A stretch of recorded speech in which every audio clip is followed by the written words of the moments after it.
नमस्कार दोस्तों। आज सबसे पहले मैं आपका धन्यवाद करूंगा कि मेरे जो सब्सक्राइबर हैं आप लोगों ने इसको काफ़ी आगे तक ले गया है और अब मेरे 5,000 से ज़्यादा सब्सक्राइबर हो गए हैं। मतलब 5,000 लोगों को मैं हेल्प कर पाया हूँ रेगुलर बेसिस पे। और बहुत सारे लोग हैं जो बीच बीच में वीडियोस देखते रहते हैं। सो अब आने वाले टाइम में जैसे जैसे टाइम बढ़ेगा, पहले भी डिस्कस किया था कि हम बहुत सारे डिफरेंट चीज़ें शुरू करेंगे।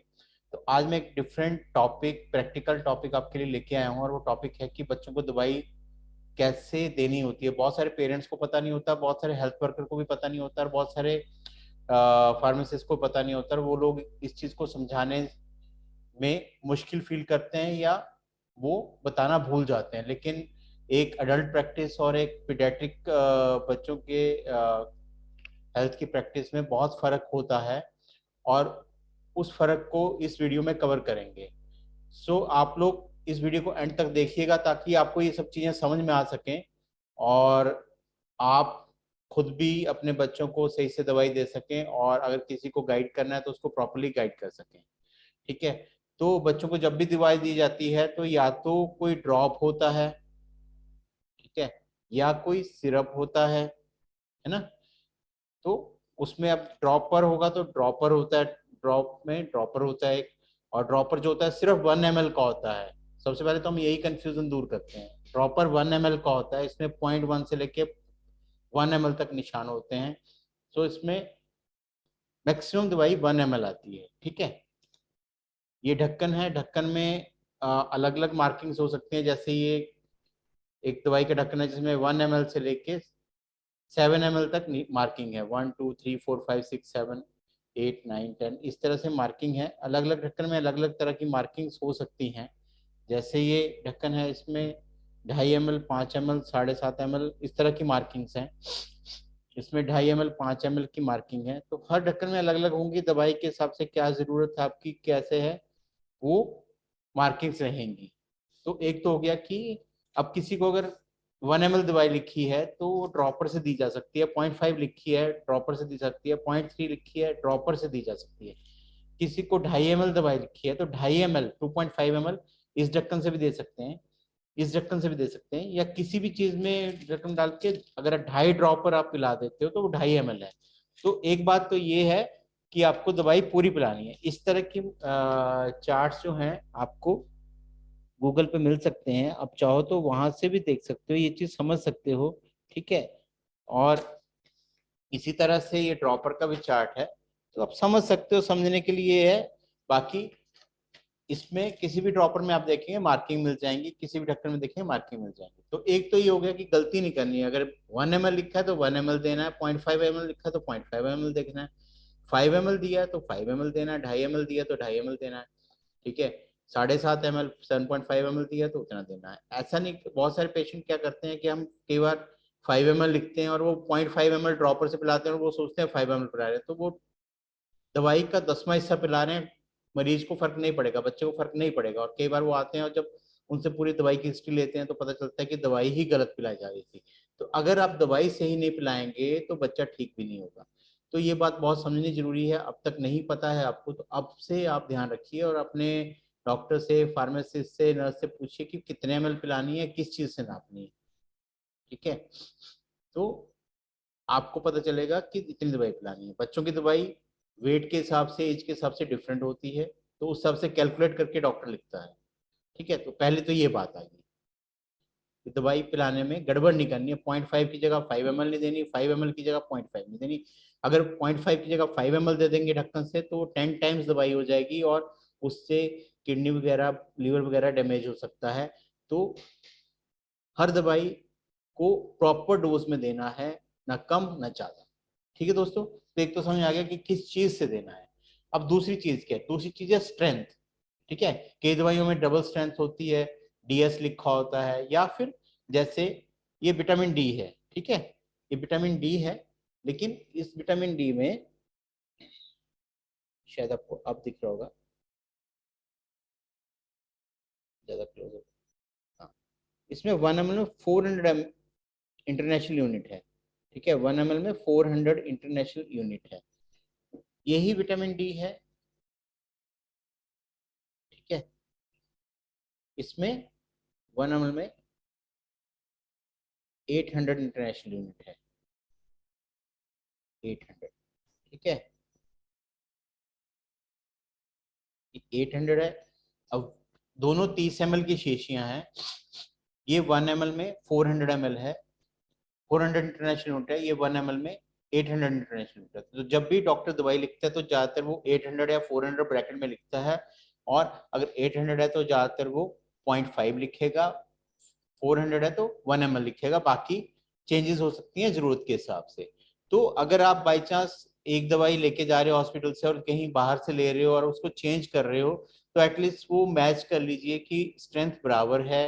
अगर स्ट्रेंथ उससे आधी है, मान लो 800 वाली आपको दी है 0.5 ml और आप ले रहे हैं 400 वाली, तो आपको 1 ml देनी पड़ेगी। ये शीशी आपकी 1 महीना चलेगी, ये 2 महीना चलेगी, ठीक है। तो इस तरह से आपको पता होना चाहिए कि हाँ ये दवाई हमारे पास है, इसकी डोज इतनी है और ये इस तरह से देनी है, और बाई चांस हमें बदलने पड़ती है, हम हॉस्पिटल जाके नहीं ले सकते हैं, हम मार्केट से ले रहे हैं, तो हम वही दवाई दें जो जरूरत है। ऐसा ना करें कि दवाई लिखी कुछ और हो, दे कुछ और दे, तो उससे फायदा नहीं होगा, ठीक है।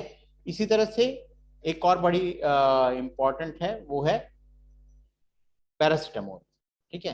ये पैरासिटामोल की दवाई है ना। तो ये पैरासिटामोल जो है, ये अलग अलग पैरासिटामोल आती हैं, ये ड्रॉप्स हैं। इस ड्रॉप्स में भी ये 150 mg है 1 ml में, 1 ml में 150 mg। ऐसे ही बहुत सारी दवाइयां आती हैं जो 100 mg होती हैं 1 ml में। तो अगर ड्रॉप्स भी हैं तो डिफरेंट टाइप के हो सकते हैं। तो अगर मान लो आपको ये वाली 1 ml दी है, मतलब आपके बच्चे को 150 mg चाहिए, तो अगर वो 100 वाली लेते हो तो वो आपको 1.5 ml देनी पड़ेगी। अगर ये 100 mg देनी है तो 0.7 ml लिखी होगी, और वो वाला जिसमें 1 ml में 100 है, तो वो आपको 1 ml देनी पड़ेगी। और साइड में लिखी होती है दवाई। बहुत बार हम फोन पे कई बार पेशेंट क्लियर करना चाहते हैं लेकिन वो बता नहीं पाते हैं, वो यहाँ से बता देते हैं 15 ml। तो 15 ml की तो शीशी है, स्ट्रेंथ यहाँ लिखी होती है छोटे शब्दों में।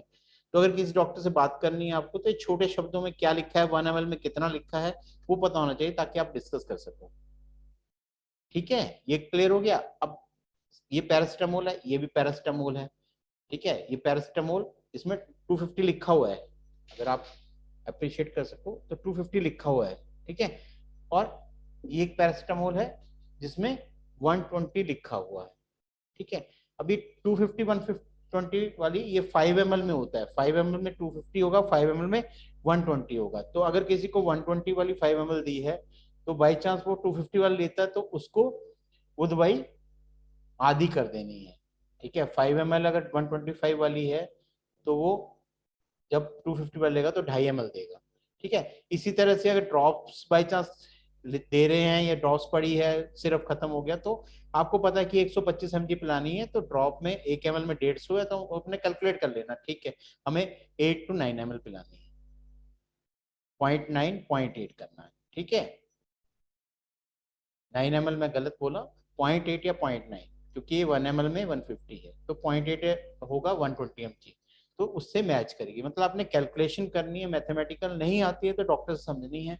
अपने आप से दवाइयों को एडजस्ट करेंगे और गलत तरीके से करेंगे तो नुकसान हो सकता है। जैसे पैरासीटामोल है, अगर आपने ज्यादा दवाई पिला दी तो लीवर को डैमेजिंग होती है, कम दवाई पिलाई तो बुखार उतरेगा ही नहीं। तो उस तरह से ये चीज आपको समझना जरूरी है कि ये दवाई पिलाना बहुत ही इंपॉर्टेंट टास्क है। सही तरीके से दवाई पिलाना जरूरी है ताकि आपके बच्चे को पूरा फायदा मिल सके। मान लो आप दवाई सही दे रहे हैं, सही स्ट्रेंथ में ली हुई है, लेकिन डोज आप गड़बड़ कर दे रहे हैं, तो वो फायदा नहीं होगा। तीसरा, कोई भी दवाई है उसको अच्छी तरह शेक करना है। चौथा, दवाई देने से पहले एक्सपायरी डेट देखनी है, ठीक है। अगर एक्सपायरी डेट से ऊपर की दवाई है तो नहीं पिलानी है। मैक्सिमम दवाइयां जो बनी हुई होती हैं वो जब तक उनकी एक्सपायरी डेट होती है यूज की जाती सकती है। अगर किसी दवाई में चेंजेस आती है तो उसमें लिखा होता है कि 1 महीने के खुलने के बाद नहीं यूज करना है। इसी तरह से बहुत सारी दवाइयां होती हैं जिनमें हम कोई लिक्विड डालते हैं। मैं आपको दिखाता हूँ, आज मैं इसीलिए ओपीडी बैठा हूँ कि यहाँ पे बहुत सारी चीजें पड़ी होती हैं हमारे पास। अब जैसे ये एक एंटीबायोटिक है, ठीक है। अब इस इसमें हमने अगर ये पानी मिक्स करना है तो कितना करना है, यहाँ पे हमेशा एक बॉटल में नेक दी होती है या एरो लगा होता है, ठीक है। ये एक लाइन लगी हुई है, अगर अप्रिशिएट करेंगे, ये एक लाइन लगी हुई है, यहीं तक पानी डालना है, उसको डालना है, हिलाना है, फिर छोड़ना है, फिर डालना है, हिलाना है। जब सेटल होके वो इतना बन जाएगा, थोड़ा बहुत पानी से बच जाता है, वो सारा नहीं डाल देना। और ऐसे ही अगर पानी उबाल के डालना है तो वो भी आपने ध्यान से कि पहले थोड़ा डालिए, घोल लीजिए, फिर थोड़ा डालिए, घोल लीजिए, फिर उसको सेटल कर लीजिए। तो वो प्रॉपर डोज हो, इसमें 30 ml बनेगा।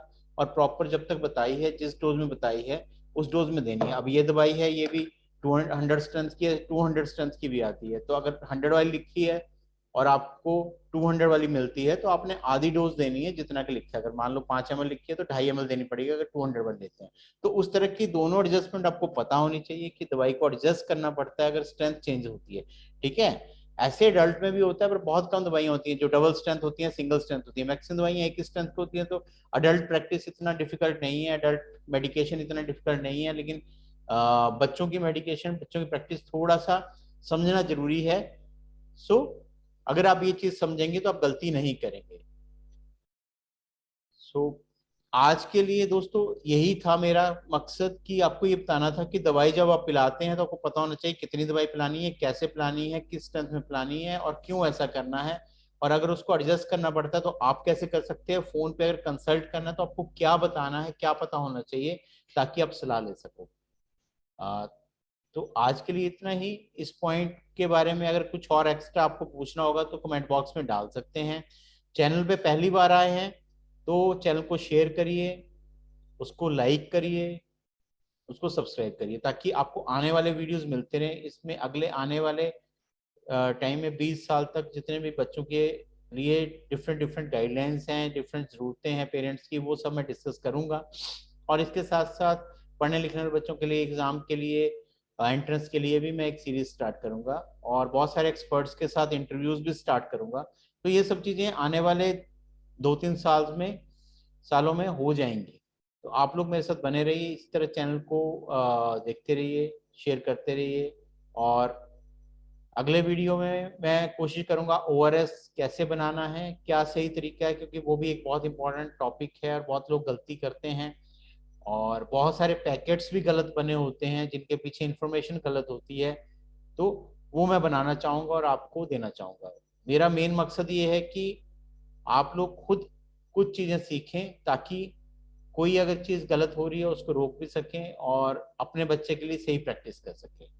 तो फ्रेंड्स, इसी के साथ आज का वीडियो खत्म करता हूं, और फिर मिलते हैं अगले किसी वीडियो में। धन्यवाद, थैंक यू।